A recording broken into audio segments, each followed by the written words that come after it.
everyone. Welcome back to another episode of Golf on Tap. This week, we'll be previewing the 2024 PGA Championship, the second major of the year. We're back at Valhalla. Fourth time Valhalla has hosted a PGA Championship. First time since 2014, but we also got to talk about Rory McIlroy winning for the fourth time at the Wells Fargo Championship in his career. Heading into this week with some rather good form, but we have said that about Rory McIlroy time and time again over the last 10 years coming into major championships. I know this man who's joining us today, Mr. Tony Marchese, is hoping this week is going to go differently for Rory McIlroy than it has in major championships in the last 10 years. As always, I'm Jack Bushman, joined by Ross Baran. If you're watching us on YouTube right now or watching us on X right now, make sure to go jump on over to YouTube, hit that like button, jump on in the comment section. Let us know your thoughts on Rory's win last week. Xander coming in second place, not getting over the finish line once again. Storyline of his entire career, put it on his tombstone. Also, who you're going to be tailing this week for the PGA Championship. And if you aren't already a member at Bet Rivers, make sure to use our promo code on tap to get a $250 match on your first deposit. Fellas, this has been an episode we've been waiting to do for a long, long time. We've just been waiting for the right moment to do so. And Tony, Rory coming off of a victory not only at the Zurich Classic a couple of weeks ago alongside his good buddy Shane Lowry. That one, if I'm being honest, didn't really impress me, but what he did this past weekend, particularly on the back nine Sunday at the Wells Fargo Championship, was amazing. It's peak Rory, and it's what fans have been hoping to see out of him at major championships for years and years and years. He's back at Valhalla this week, the site of his last major championship. Tony, how you doing this afternoon? Thanks for joining the show, and how you feeling about Rory's win over the weekend, my friend? Guys, it's excellent to be here with you. The Sox rained out today, so I don't have White Sox baseball to watch. As you guys normally know, when you're trying to set these shows up, I'm normally on a golf course on Monday afternoon. It's raining here in Chicago, so I had the opportunity to join you guys. I know Ross reached out, 2 weeks ago to get me on after the Zurich because Rory won. It's cat's out of the bag. I'm a Rory McIlroy fan here, but I couldn't make it that week. I'm glad to be on with you guys after the Wells Fargo because that was, as you said, some peak Rory McIlroy on Sunday afternoon. I was setting up to be such a good finish, and he put like the pedal to the floor there right after the turn, and it was just amazing golf to watch, especially if you're a Rory fan like me. I won a little money out of it. I know sometimes I follow your bets, Jack. Other times I'm just putting all of my money on Rory McIlroy. Either way, last week I think it worked out for me. Glad to be on here with you guys. Absolutely glad it ended up cashing for you because I know your first round ticket got a little boinked there at the end by Mr. McIlroy. So glad you got to come around and get the victory. Glad to have you on the show finally. But yeah, as you were saying, Tony, it was shaping up to be, an awesome finish. It looked like a two-horse race going into Sunday, right, with Rory and Xander in the final pairing as they were the day before. And quite honestly, look, Xander wasn't coming out scorching the course on fire or anything, but the way Quail Hollow was playing on Sunday, that wasn't really happening by very many guys, and he was just playing steady as he usually does, but he hit some rather impressive shots to me that I thought was like, okay, maybe Xander can get over this hurdle here, right? But Rory, when he played the way that he did on the back nine, it didn't really matter how Xander was going to play, and this was kind of where I was going to spin it to you, Ross. I thought, like, obviously this is going to be hung over Xander's head once again, right? Another close call that he let slip out of his grasp. This one, though, I feel like is different than the other ones. Like, you can ragdoll him for what he did at the Players. Not really doing much of anything down the stretch at Sawgrass, while Scotty and Wyndham at least found a way to make things interesting. Wish he made that putt on the 18th still. That one's going to cost me sleep for years and years and years. But Xander this week, it felt like he was playing well. He was playing the steady golf he kind of needed to. It's just the fact that Rory McIlroy fully threw his powers out there. And when he's hitting his drives 350 and has the wedges on point, it's kind of like good luck. You know what I mean? It was just incredible stuff out of Rory. And this time there wasn't really much that Xander could have done. So I feel like, yeah, this is going to be another one that gets added to the fire pit for him. This one feels a little bit different, though. It definitely felt different because, like you said, it's not like he was throwing this away or playing terrible. Right. But a lot of guys didn't go low on Sunday. Xander just kind of parred out for the course. And then, when we got to the back nine, we get to the middle of it, and, Rory's up 4. We got 5 holes to play. And then you can see Xander kind of turn it on, like, all right, I need to make a move right now. And he hits his third shot to 3 feet. Rory's in the bunker, and the whole crowd is sitting there like, all right, here we go. Like, he can put a little pressure on, and Rory holds out from the bunker for eagle. And it's just like, all right, never mind. Like, it's just not going to happen. And it's just one of those things when Rory plays at his peak, and we haven't seen it consistently over these last couple of years, but you get a reminder every now and then. I think back, I believe it was the 2022 RBC Canadian Open that he won the week before the US Open, which just adds to the list of Rory wins the week before majors. But he was just absolutely lights out at the RBC Canadian Open. No one could touch him. And it's just, when he's on with his wedge game, with the power that he has with his driver, he's going to hit it farther than you. And if he's got the wedges on, good luck. Good luck. You just don't really stand a chance. And it's going to be really interesting to see Rory coming in with that form. Scotty, obviously, we haven't seen him in the last couple of weeks, but he's got 4 wins in his last 5 starts. The only time he didn't win, he missed a 5-footer to skip out on a playoff. And then, of course, Brooks Koepka won in his last start at Live Singapore as well. So it's going to be really interesting for this week at the PGA Championship. But before we move on from this topic, fellas, we got to talk about the Xander drop on Thursday. Hits it right on 18. Credit to Johnson Wagner for getting out there and for hitting the shot. And I thought providing also a pretty good and thorough explanation of the situation. And Xander was going to get bashed for that with the way that it ended up and him saving a par out of that situation. That was naturally going to happen. I don't have a problem with Xander taking the drop. It's just now how ridiculous these PGA Tour drops have gotten in general, right? Like, these guys are getting drops from all over the place. I've seen it before where Scotty gets a drop because he said the wire was in the way, like the thin wire that's hanging down from one of the towers. And it's just like, it's gotten out of hand. The way that these guys are just pampered, they're allowed to almost hit it out of bounds. I mean, we talked about this at the Valspar. Keith Mitchell on the first hole on Sunday hit it into the parking lot, and he didn't get a penalty for it. It's just like, dude. Didn't we have Jordan Spieth at one point, Jack, hitting it on a roof on purpose?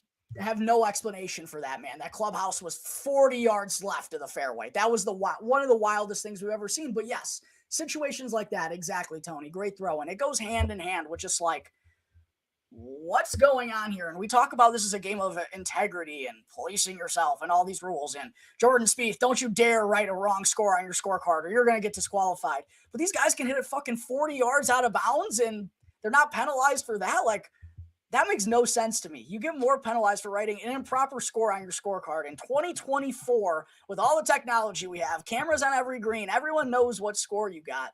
But you're allowed to get these free drop. It's gotten to a boiling point for me, fellas. What do you guys think about this one? So, first of all, I did write an article on this, and I got some bashing from people on like saying I'm calling out Xander. If you actually go and read my article, which I suggest you do, I do not mention a single freaking thing about Xander in that article. I went full head on how ridiculous the official's ruling was. Not Xander. Xander's playing by what the official told him he could do. Right. I have no beef with Xander at all. I went full on in on how do you get that ruling that, yes, I get the shot length tower is impeding his shot on a straight line. What about the fucking forest he's in, guys, that he's not getting out of? What about the fence? What about the fence that his ball's alongside? The fence in the forest he's in. And then if we get through those obstacles, then we can talk about the shot link tower. But we're not getting out of the fucking woods, literally. So, no, that was, I don't understand. It was the most egregious thing I've ever seen. And good for Xander to have that type of official and make an up and down par out of there with it. Like, congrats to him for getting the most ridiculous ruling of all time and, using it to have a 2-shot lead to end the first round and get all the way to the final pairing, but finishing second again. I mean, it is what it is, but these shots are getting ridiculous every week, man. Yeah. There's one every week for us to talk about, like, what is happening? Where do you get that from?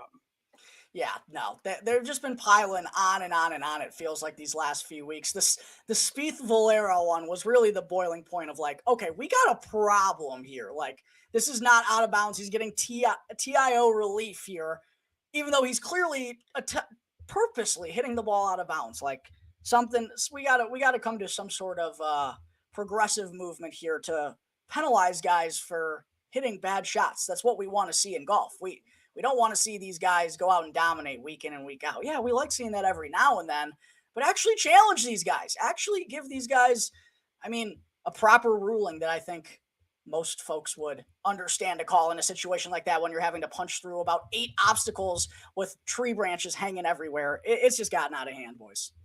And outside of it killing my Rory first round leader bet, yeah, I forgot about that. Rory, kudos to Rory McIlroy though for making it right there at the end.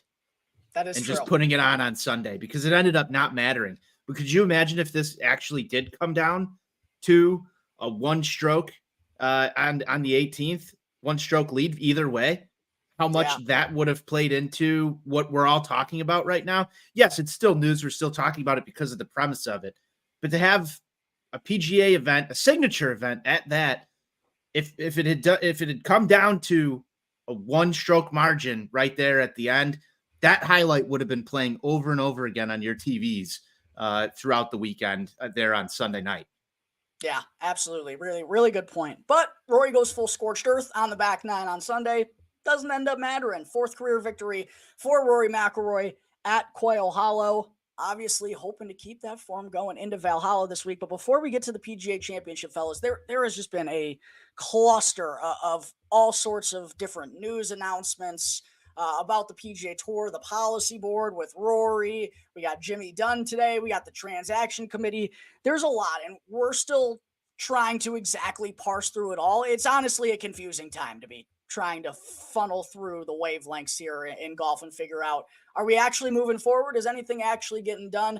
Ross, I know you've written a bunch of great articles covering this topic. So in the last few days, we've gotten the announcement that Rory McIlroy, he said he'd lend a helping hand, go back on the PGA Tour Policy Board. It sounded like he was going to take Webb Simpson's spot. That was the assumption. We talked about that last week. Well, turns out he actually gets voted no, 3-2 in favor of Rory not rejoining the policy board. Sounds like rubbed some guys the wrong way that he left in, I believe it was November, and now wanting to rejoin 5-6 months later. But then we get the news of the transaction committee, the folks that are going to be dealing with the negotiations with the Saudi PIF and getting a merger finalized. Tiger Woods, Rory McIlroy, part of that group, along with Adam Scott. Ross, I thought when we were talking before the show, you might have had the best explanation. There's a lot going on here. Kind of give me your rundown first on everything that transpired with Rory not getting that seat back on the PGA Tour Policy Board, and then also what we've gotten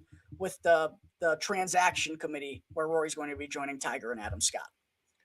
So you hit the nail on the head to begin with the policy board, and I think it just is that with where Rory left was a very vulnerable time for the tour, especially because at that point we were having the deadlines for the deal and agreement were fast approaching.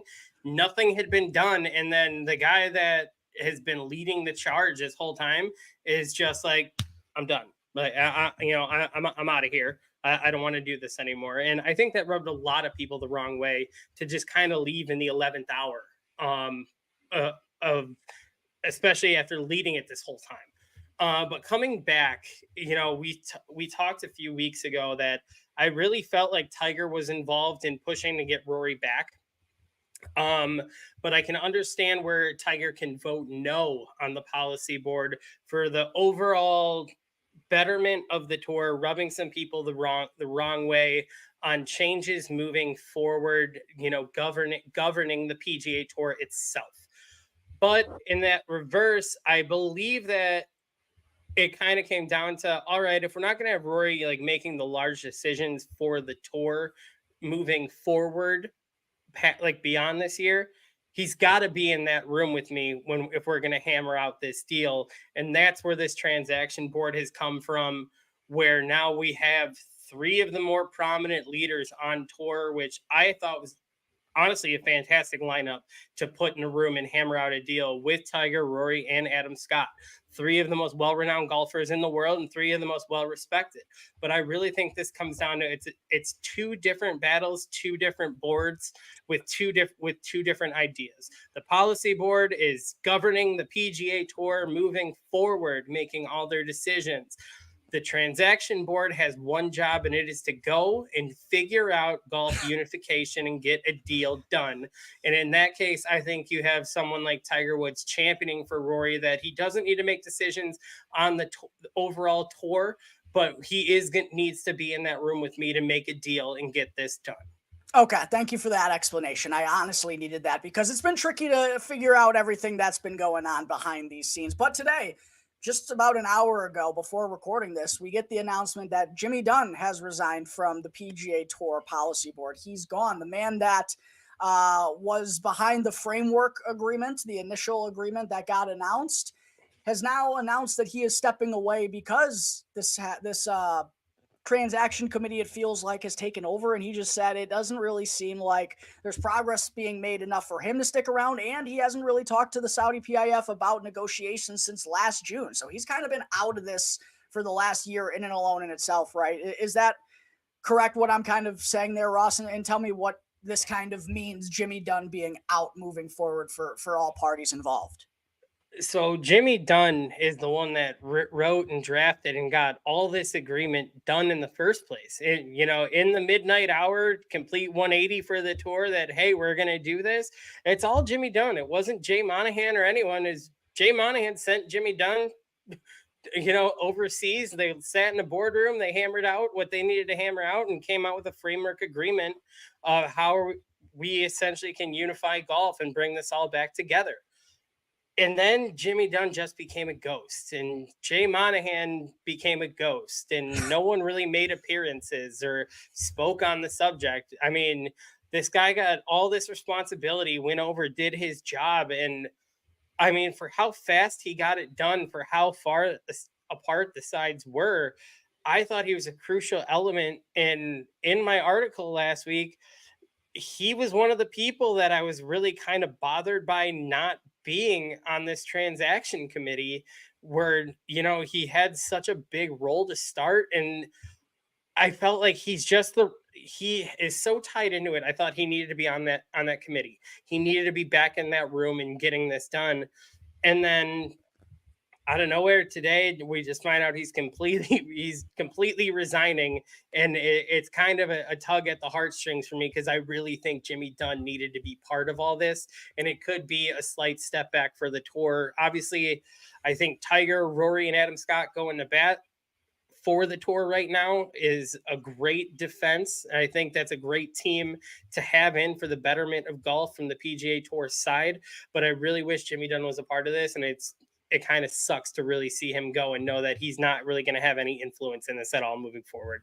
Yeah, because Ross, do you believe that the reason he's resigning is because he wasn't included on this, or do you think this was a move to push him out? There's obviously what it would be to be a fly on the wall in some of these discussions, but why is he no longer part of this? I think is where I'm starting to question, because it looks like a red flag. Let's just call it what it is. It looks like a red flag when somebody sits there who was as involved in a process like this. If you're stepping away from that just days after you announce this negotiation board, whatever you want to call it, we'll call it like the PGA Tour Policy Board subcommittee. Like what is going on here? Why is he gone? That's what I want to know. Not, hey, there's no forward movement. He's got it. He probably knows more than what he's telling the media right now. I could 100% see a force out. One of the things that happened last week was they announced the new chair for PGA Tour Enterprises, not Jimmy Dunne, who I thought would have been a perfect candidate for it. Personally, moving forward, because he's part of the reason that this entire PGA Tour Enterprises now exists, is because Jimmy Dunne went there and drafted a framework agreement to make it a possibility that this thing exists. Instead, it's Joe Gorder. And the funny thing is, you know how we found out Joe Gorder is the PGA Enterprises chair? When we find out that this transaction subcommittee exists. They released Joe Gorder's name was on there, and everyone went, who the fuck is Joe Gorder? And then they had to put in parentheses that he's the new chair of PGA Tour Enterprises. This is like The Office meets real life PGA Tour. We've got 2 party planning committees going on. It's absolutely fucking ridiculous. That's what it is. That's what it reminds me of. The assistant to the assistant manager. That's what Jimmy Dunne was to Jay Monahan. But no, it's tough because you think about all the progress that Jimmy Dunne was there for. And just one thing I brought up to you guys before recording, Michael Kim, PGA Tour member, posted on X that Jimmy Dunne was just highly respected by a lot of the higher ups on the PGA Tour, the players and such. So it sounds like he was just a guy who had a lot of connections in a lot of different avenues and was involved in those those inner circle, tight-knit conversations along with the PGA Tour to get that framework done, and was a huge part in the process. So that, and I've been seeing mixed reactions of Jimmy Dunne stepping away, from different people. Like I wasn't exactly parsing through if people were happy or upset about this in totality. It was kind of confusing me on X. I'm going off what we know about Jimmy Dunne, and it's just like you said that Michael Kim has said that right. he is a crucial part to the tour. He is very well respected in the tour. The whole reason that we're even making any type of progress with golf unification is Jimmy Dunne worked his ass off and hammered this out, but then he fell off the face of the earth and he wasn't brought back to the light. Hasn't been used. So I don't know if it's a case of, does he feel like he was just a pawn and being used and I'm going to go somewhere else where I'm a more valuable piece to the puzzle? And good God, how awful is it going to be when we find out Greg Norman hired him and that's why he left? Oh Christ, don't put that out in the ether. Don't do that to us. But yeah, it's wild stuff going on. Why is the biggest question that I have about the Jimmy Dunne situation. It just feels like a loss. Why? Yeah, I agree. No, from what you've described it as, it totally feels like a loss for the PGA Tour. I wonder if this is going to hinder anything whatsoever, if this is going to lead to a step back. And like you said, Tony, really interesting to be a fly on the wall and just hear exactly why Jimmy Dunne is now out. Was it because he wasn't involved in these negotiations? Was it because they kind of shoved him out and left him uninvolved? Was he not involved? Why wasn't he involved is the question that I'm wondering. There's so many. There's another power player here, guys, though. And that's Theo Epstein, who's True. Sniffing around a lot of this stuff. Yes. So you never know now that the names are starting to come out with who's involved in this. Obviously, I don't think Drake or LeBron or any of the other celebrities who've thrown stuff in here are going to have that kind of sway. But just maybe a little tinfoil hat time. Could somebody else who knows how to negotiate some things be stepping in with this?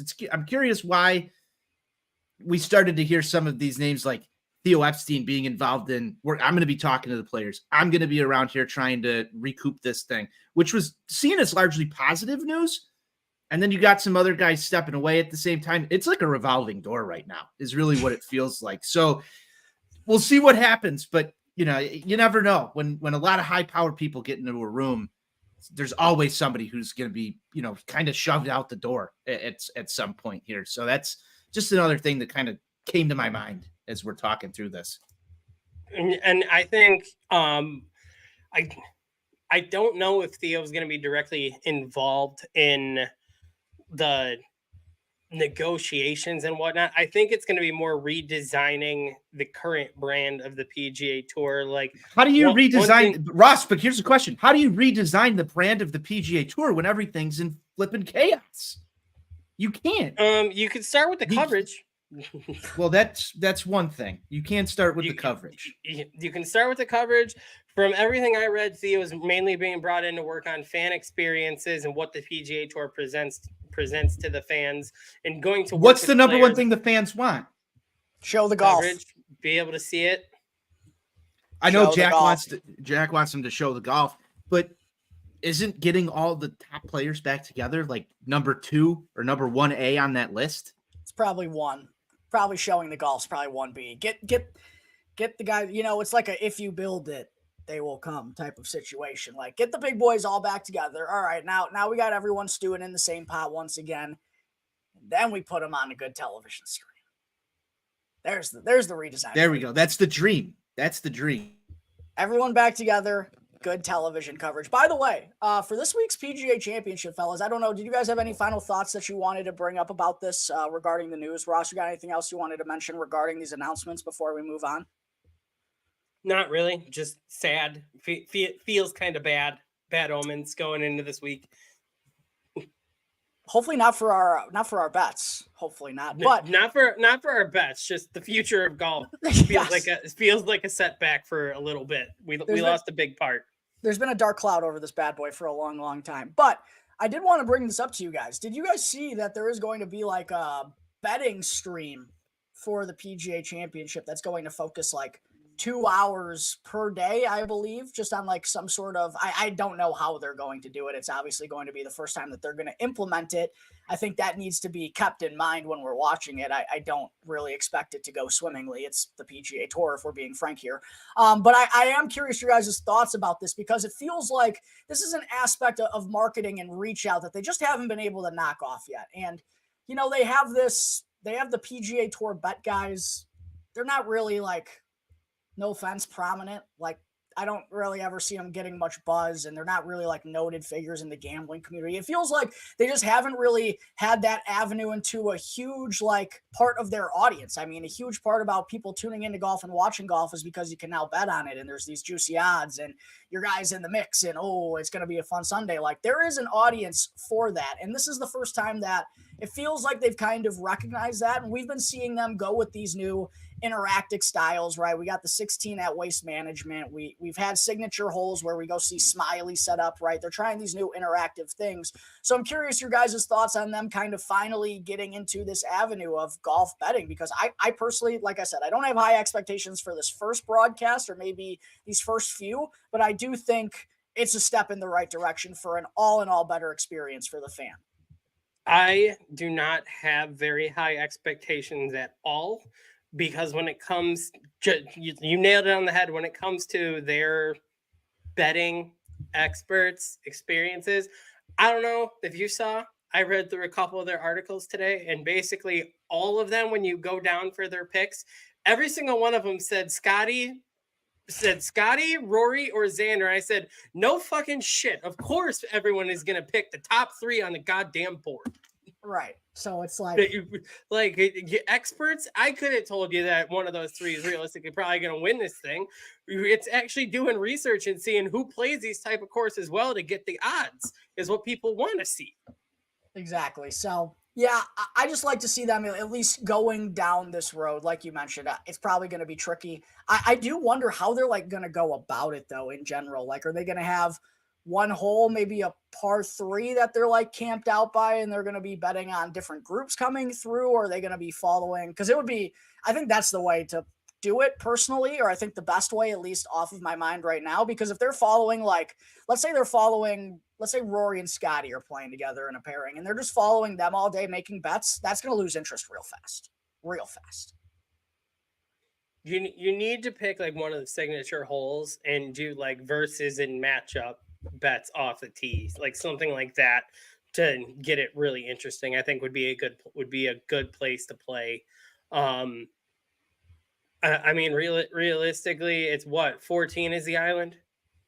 Yeah, 14. Push short 13. Short par 4 13th is the island. Interesting hole.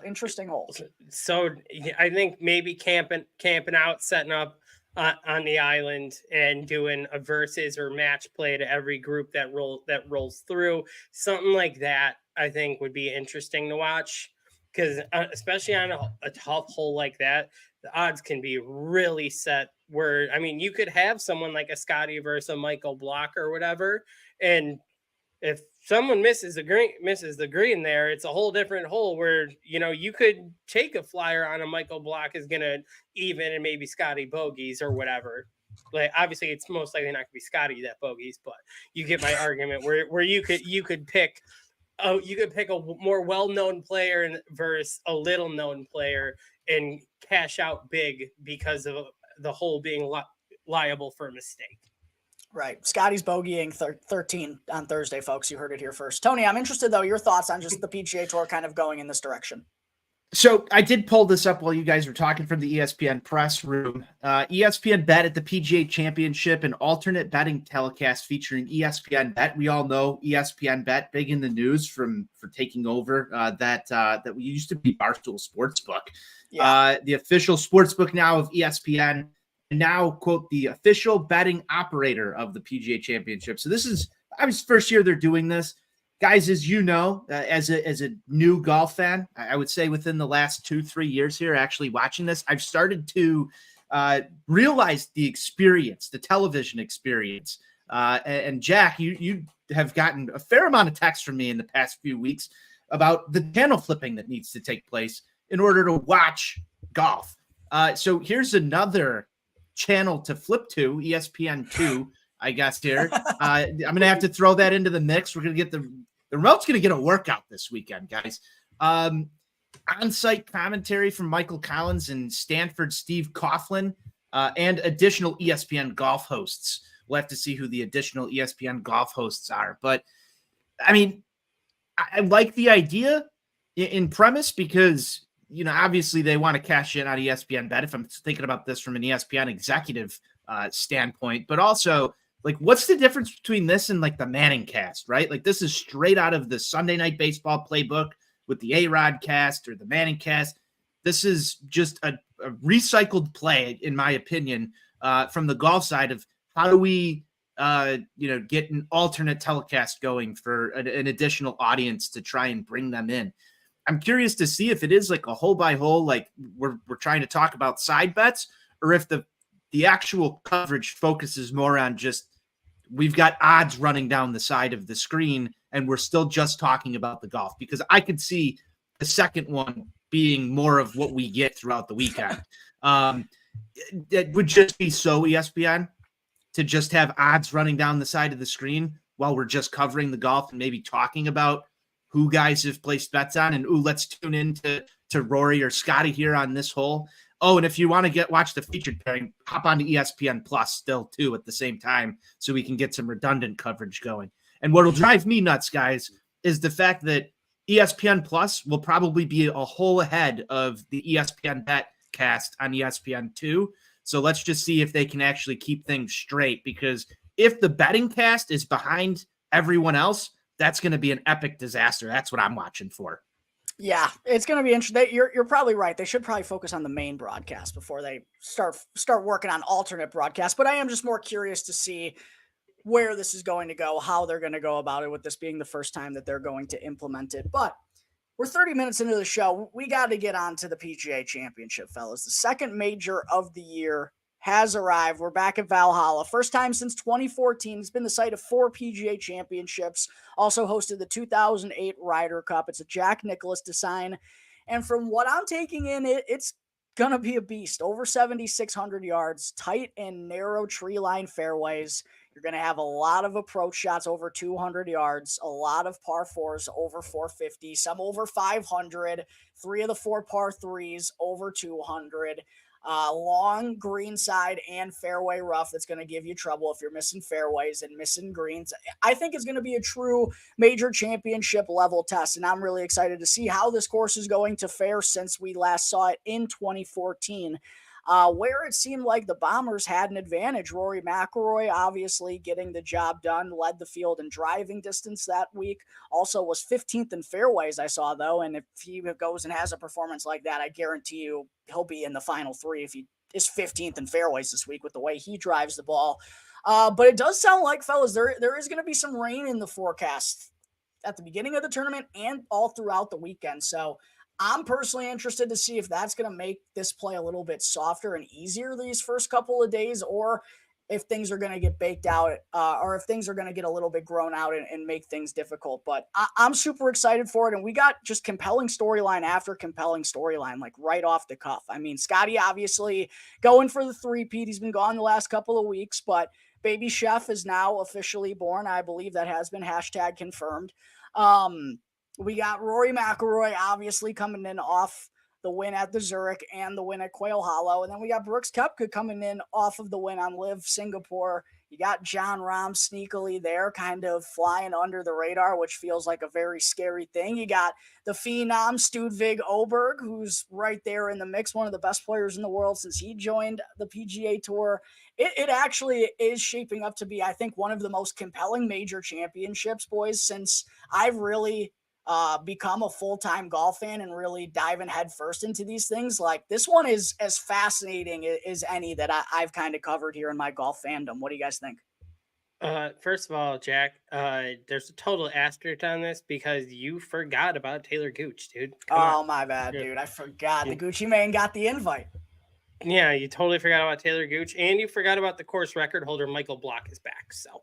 Oh yeah, my bad, dude. There's not to mention that Tiger Woods bot. I mean, that guy. Forget him. So I apologize. But Ross, give me your thoughts on the PGA Championship. I see you rocking the hat, buddy. I know you were at this event last year. This is one you're psyched for. What do you think about this one? Because I'm super freaking pumped. This course is an absolute beast. This course is going to rip this field apart this week. It is going to be so exciting just to watch people toil and fall and there's just going to be a select group of guys, I'm going to call it now, that just go out on a run. And it's going to be some of the top guys at the board. It's going to be the guys with the length. I want to throw him in there. He looked like shit the last tournament, but this is one of those gritty places that I like someone like Wyndham to come up there and just have that swagger. Again, Brooks is repeating himself from last year, where played terrible at Augusta, pissed off about Augusta, goes out, gets a win on the Live Tour before coming back here. That kind of stuff just always gets the juices going, that you think Brooks is going to show up and just cause absolute mayhem and go nuclear on the course. So I think it's going to be a more exciting week for the average golf fan. I think you're going to see the top guys are at the top of the board. I'm not expecting too many, underdogs or anything to really be hanging in the fight. I think you're going to get your good old-fashioned PGA Tour from 3-4 years ago, where the names you want to see at the top of the board are going to be at the top of the board, and I think everyone is here for it. Yeah, I completely agree. I just think it's one of those courses that if you just aren't one of the elite smashers of the golf ball, if you don't have that elite club head speed to hit the ball a long way or to get out of this 4-inch thick Kentucky bluegrass rough, which if it rains, it's only going to get longer and longer and longer. I really have a hard time. I mentioned this in my article that I wrote up today previewing the PGA Championship. To everyone tuning in, go and check that out if you haven't done so already at ontapsportsnet.com. I mentioned that I just have a hard time. I have a hard time envisioning not one of the premier players in men's professional golf to come away with a win on this course. It just screams one of the big boys. You mentioned a Brooks Koepka. He's someone that I've been eyeing, but obviously I think Rory's game fits perfectly here too. Scotty Scheffler, the best ball striker in the world. And oh yeah, he's gained strokes putting in each of the last 5 weeks. I think of Bryson DeChambeau, the way he hits the golf ball is live here. You mentioned Wyndham Clark, hits the ball a long way, lives for these big moments. This feels like one of those courses that it's the definition of you can't fake it. Like, you're going to have to step up there. I was going through like a overview and a hole by hole breakdown. There are some fairways that are generous out there. There are some fairways that are 22, 25 yards wide. And it's like, you're going to have to step up to the tee box, sack up, and go hit the shot. Like, it's one of those courses where it's going to demand you to hit that or you're going to be punished. So I kind of feel the same way about it, Ross.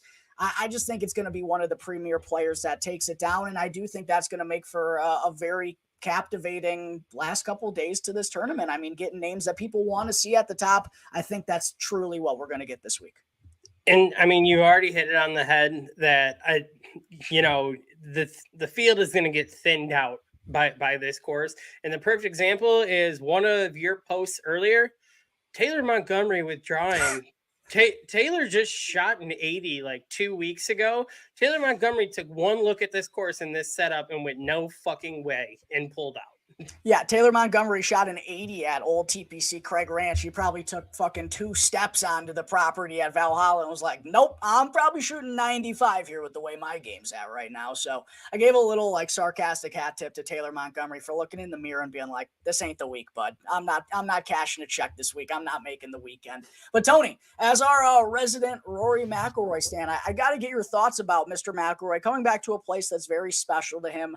He's won 2 PGA championships, and this was the last sight of his last major victory, man, which is, I've said it to a bunch of my different buddies when years ago. I seriously years cannot ago. understand that Rory hasn't won a major in 10 years, but he's coming in with good form. I know we've said that before. This is obviously a course that suits his game. We just outlined it seems to be a bomber's paradise. Rory fits that to a T better than anyone. The wedge game looks good.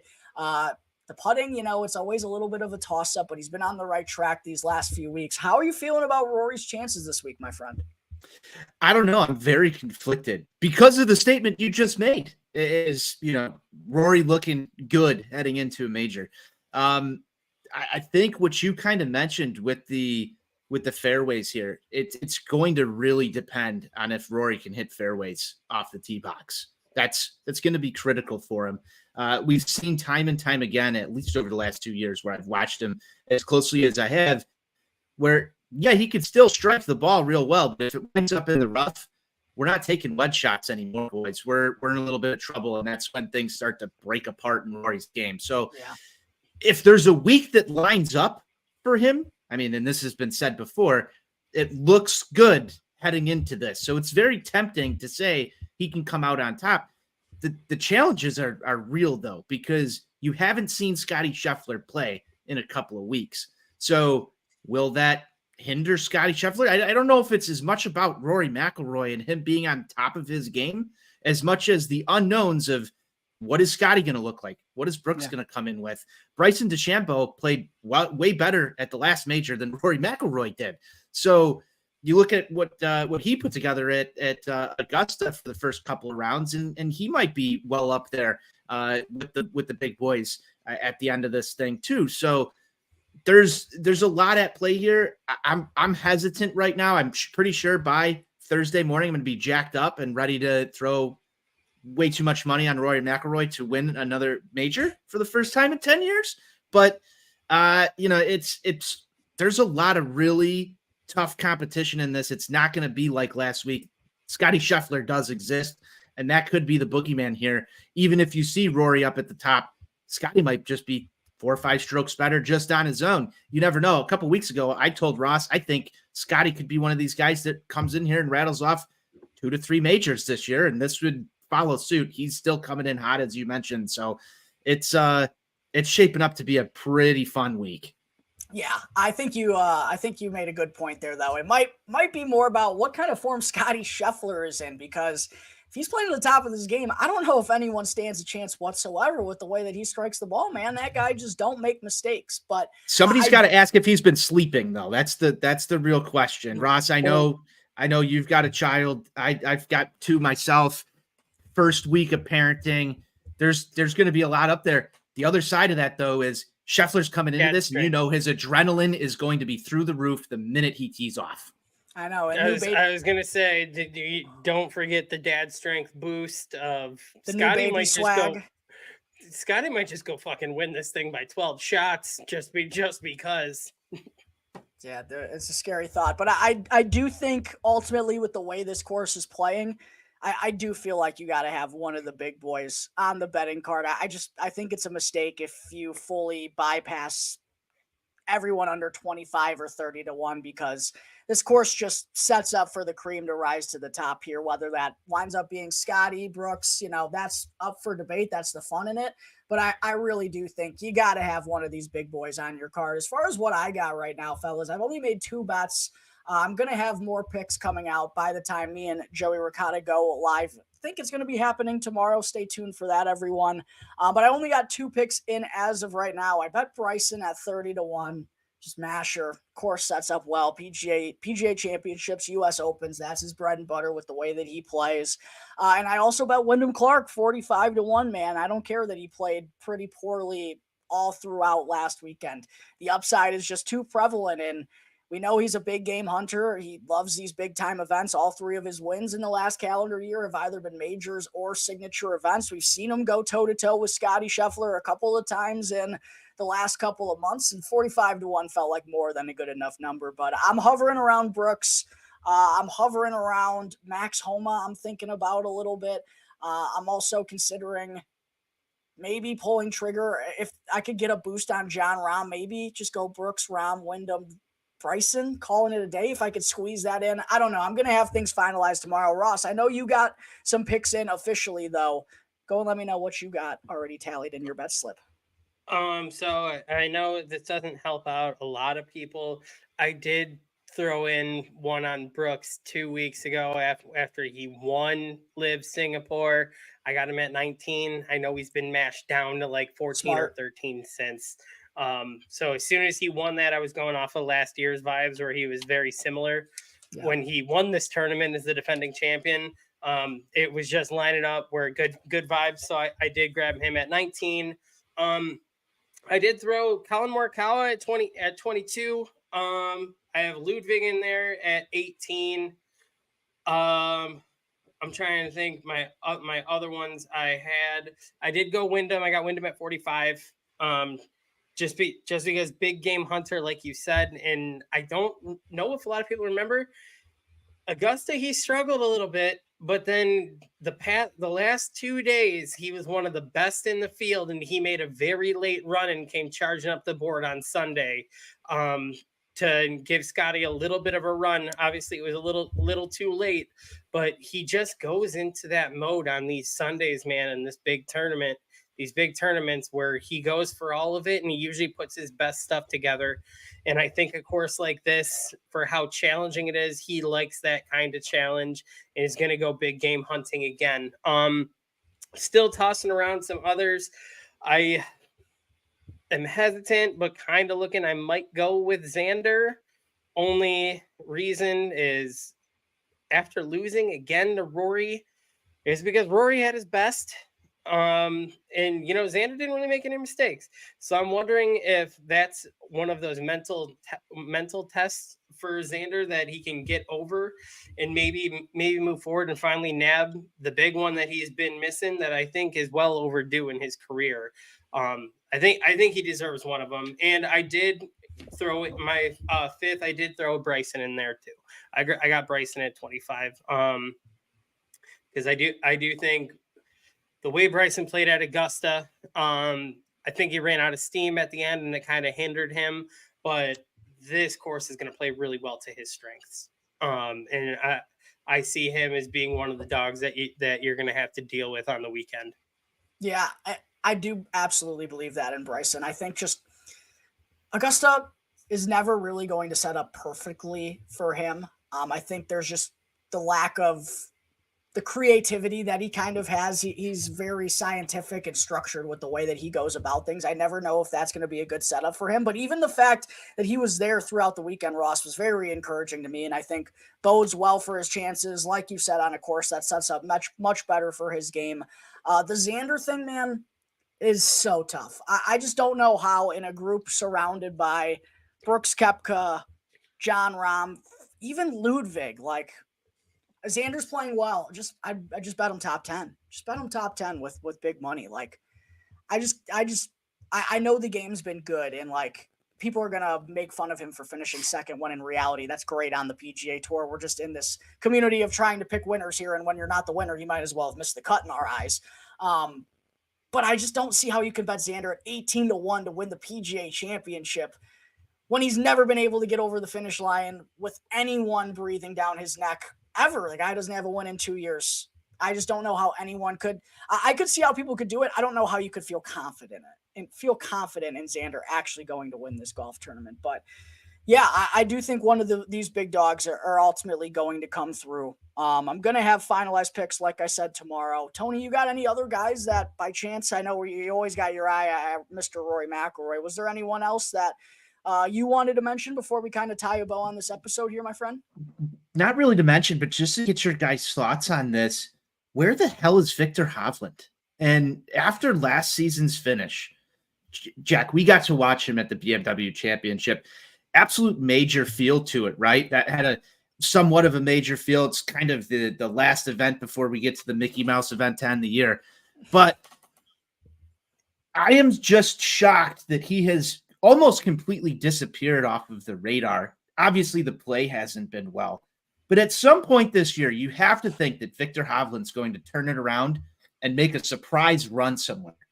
So if there's ever a week for him to do something to bring himself back to relevancy, I would think, I don't know, maybe a top 10 finish here would get things moving. I want to see him show back up. I don't know, where is he, Jack? Because you're the Viktor Hovland guy. Where is he and what's wrong?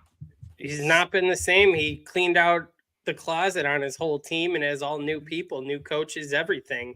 He wanted to go a different direction, and for whatever reason, his game went the opposite direction. Yeah, the around the green problems have really returned for Viktor. We've seen some good approach play, but he hasn't been anything close to the guy that we saw late last year, the guy that everyone thought was penciled in to win his first major this year. And now we're getting him drifting back to 50-1. It's pretty crazy. And because of these top-heavy guys at the board, on the betting board, we're seeing a lot of guys drifting. Like Viktor's at 50. Dustin Johnson there's a 90 out there for Dustin Johnson. There's 90s out there for like Sam Burns, Jordan Spieth, who I literally wouldn't touch at 200, but he's creeping towards 100. Finau's 100. Like there's a lot of guys that we're kind of used to being in the conversation in major championships and the bigger events that have just fallen flat on their face here early on in the season. And Viktor Hovland is absolutely one of them, man.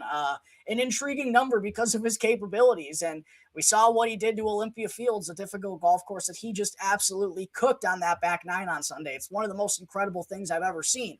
Haven't seen any signs from him that show me that's coming soon. That can come this weekend. I think he has good enough tee to green game that on a course like this, maybe he slips himself into the top 20 because he can separate himself from some guys. I just don't know how you could believe in his around the green game at a difficult track like this, given that I don't think he's gained strokes in that category once this year. It's been tough to see Viktor kind of fall back to this, man.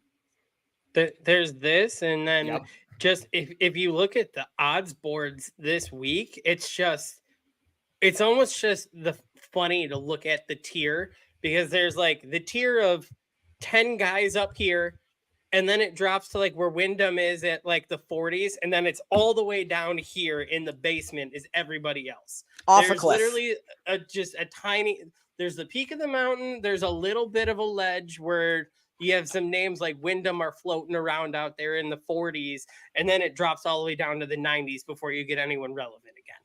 Yeah, it is making for a weird type of odds board, and I suspect that more people are going to drop throughout the course of the week, the guys who aren't popular, and there are going to be a lot of guys who you look at on Wednesday and go, they're really that number? And it's going to be tempting, but in reality, they're probably that number because they haven't been playing well, and considering Scotty's playing well, Rory's playing well, Brooks is playing well. I know Rahm hasn't won on LIV, but he's finished top 10 there every event. What is a top 10 on LIV? I don't know how to quantify that, but at least he's not playing like dog shit.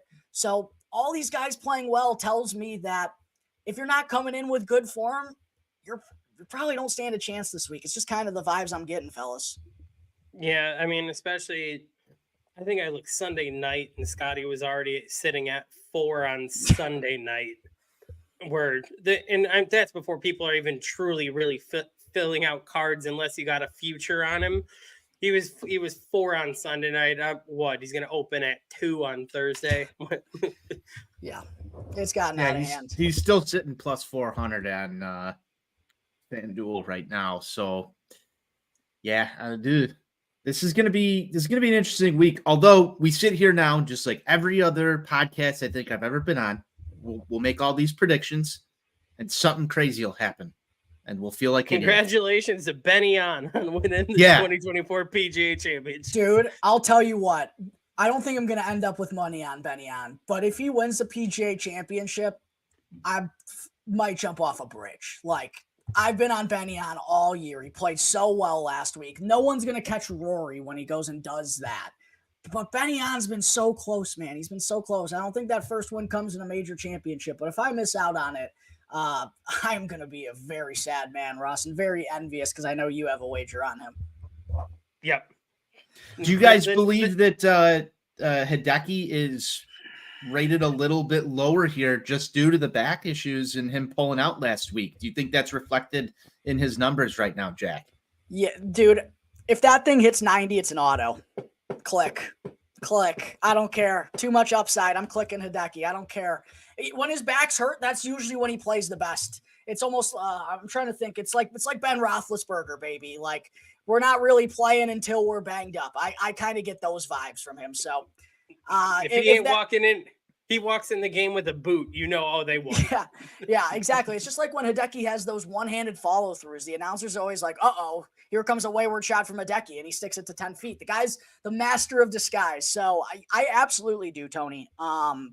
Undeniable upside. Good on long and difficult golf courses. Good at U.S. Open venues throughout the course of his career, and PGA Championships over the last few years have trended closer to U.S. Open type setups. So, yeah, I already have my eyes on Hideki at 70. I think that's a more than fair number. Like, if it goes bigger, he's going to be on the card. 100%, man.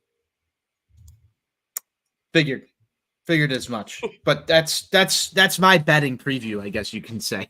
Knocked it out of the park, big fella. Knocked it out of the park. We got anything we left off here before we close out the show, boys? Anything else you wanted to bring up? Yeah, we got some news, man. We got some news. You're heading to Texas. I'm going back, baby. Horns down, though. I can never throw the horns up, but I'm pumped. Going to be at the Charles Schwab Challenge next week, the week after the PGA Championship, and it's actually kind of cool. This was where kind of my golf fandom started, because the restart out of COVID, golf was the first sport that came back. First tournament that came back was the Charles Schwab Challenge, Daniel Berger. My history's forever changed. So it's pretty special that I'm going to be able to go to Colonial Country Club and kind of check it out. It'll be a little bit nostalgic for me, but yeah, super excited, super grateful to be heading to Fort Worth next week, baby. Super pumped about that. Let's go. Rounding out all these Texas events, baby. Maybe you have to get to the Houston Open next year. Maybe you have to get to TPC Craig Ranch. Go check out the Byron. But yeah, man, super, super stoked. Really curious to see what the field is going to look like. I don't have the highest of hopes with the week being after the major, but it's Texas. And sometimes you get the Texas lingerers. Like, maybe you get Scotty because he's had a couple off weeks. I doubt it. He'll probably want to be with his baby, but I think we'll get a couple of pop-up guys. So I'm absolutely looking forward to it. To everyone or anyone who's watching right now, if you don't already follow me and you want to get in on the coverage of this week's PGA Championship and the Charles Schwab Challenge, go and check me out at Jack Bushman 2 on X. Also, go and show some support to our show. Go and follow at On Tap Golf on X. Make sure also you go and give us a follow on Apple Podcasts and on Spotify. We're now up there. You can listen to all of the episodes. If you don't catch up with us live, you can still tune in. And make sure to go and follow Ross as well. Been pumping out a lot of great articles. As I mentioned, I've been kind of having a hard time exactly diving through the reasonings behind a lot of these maneuvers. And Ross, reading your articles has been a lot of help kind of getting a better understanding of all of this. I think you've done a really good job at that. So make sure to go give Ross a follow at RossJohn22 on X. Go and give our head honcho here on the On Tap Sports Network a follow as well at Tony on Tap. Tony, so glad you finally got to join us for an episode under great circumstances with Rory McIlroy getting a win. If Rory goes and gets it done at Valhalla this week, I think it's a lock. You got to come back on next Monday, buddy. I'll be back. If he wins, I'll be back next Monday for sure, guys. This is my second Golf on Tap. I know, Ross, you and I got to do one earlier this year. I got to fill in for you, Jack, and that was a hell of a good time. Just as much fun this week, though. Maybe a little more fun because we got the full crew together. We got to I get to drink some Rory McIlroy victory beers. I love victory beers. So I saved these. Of course, I haven't had a sip of a victory beer for Rory yet until just now. But guys, this was awesome. Ross, did you have any final thoughts? And then we'll kick it back over to Jack. We'll close this thing down. I do not have any final thoughts. Just here comes Valhalla, going to tear the field up and can't wait.